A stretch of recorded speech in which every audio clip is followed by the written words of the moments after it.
अस्सलाम वालेकुम। जैसा आपको पता है कि कल नॉर्थ कराची सेक्टर 5L के अंदर एक जो है वो पुलिस मुकाबला हुआ। उसके अंदर एनकाउंटर के अंदर जो है वो एक डाकू जो है वो हलाक हुआ। हम पुलिस के इस अमल को अप्रिशिएट करते हैं और ज़ीशान शफीक साहब ने पहले भी इस तरीके के बहुत सारे टीम जो है वो तश्कील दी थी, जिसमें DIG साहब ने भी उस पर फॉलोअप रखा।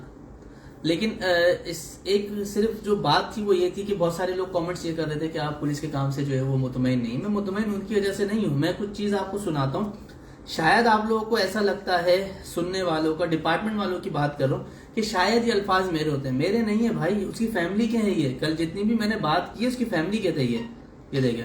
हेलो अस्सलाम वालेकुम प्रधान भाई, मैं दारूद बात कर रहा हूँ आपका पापा। प्रधान भाई, ये ग्रुप में मुख्तलिफ खबरें चल रही है कि मुस्लिम पकड़े गए। तो हमें तो ऐसी कोई खबर को इतना नहीं है कि मरकजी मुस्लिम को मार दिया गया या हमसे किसी ने भी रब्ता नहीं किया। तो ये कहाँ तक क्या है, ये मुजरिम है भी या नहीं। ये मैंने उनकी एक वॉइस सुनाई है आपको। इस तरीके की बहुत सारे मेरे पास वॉइस नोट मौजूद हैं जो उस शहीद साद जावेद का बाप जो है वो फरियाद कर रहा है कि ग्रुपों में चलने हैं, लेकिन उसके बाप को ही नहीं पता कि मुल्जिमान को पकड़ भी लिया गया और गन शॉट भी कर दिया गया।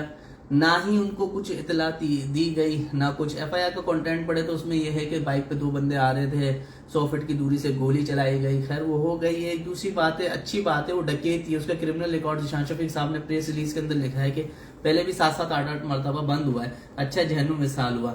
लेकिन मसला ये है कि मैं जितनी बात बोलता हूँ ना, फैमिली अप्रोच करती है, फैमिलीज को इंसाफ नहीं मिलता इसलिए आती हैं, वरना मेरे पास क्यों आएंगी वो। दूसरी बात ये, मेरा एरिया है, वो मेरा सेक्टर है, वो मेरा एरिया है, वहां के लोग, जाहिर सी बात है, हमारी एक मोहल्ला कमेटी भी है और मैं जाहिर सी बात है एक पार्टी को लीड कर रहा हूँ, तो मेरे पास क्यों नहीं आएंगे मसाइल लेके। अगर उसके ऊपर मैंने एड्रेस करवाया तो उसके अंदर डिपार्टमेंट को बुरा नहीं मानना चाहिए।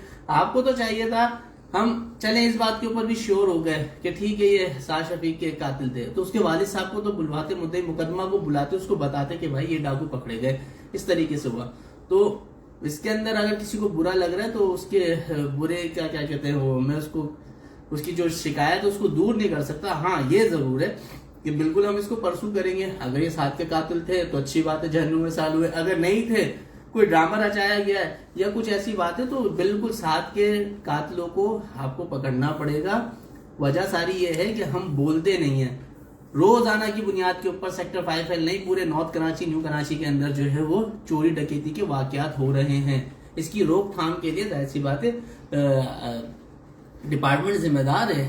हमें जो सिक्योरिटी प्रोवाइड करना डिपार्टमेंट की जिम्मेदारी है, तो लिहाजा इसके ऊपर फोकस करें। फिर कहूंगा ये है या नहीं हमें नहीं पता। अगर ये है तो उसके वालिद साहब को आप मुतमईन करें, जाहिर सी बात है शवाहिद दें उनको कि भाई ये साद का मुलजिम, साद का जो क्या कहते हैं गोली मारी है इन्हीं डाकुओं ने मारी थी। अगर नहीं है तो उसको पकड़ें, आप पकड़ सकते हैं। ऐसा नहीं है कि आपके पास टेक्निकल टीम्स नहीं है। और ज़ीशान शफीक साहब, मैं फिर कहूंगा कि टेक्निकल आदमी है, चीजों को बहुत जल्दी जज करके उसके ऊपर फोकस करते हैं। तो लिहाजा साद के बाप को जो है वो इंसाफ दिया जाए। शुक्रिया।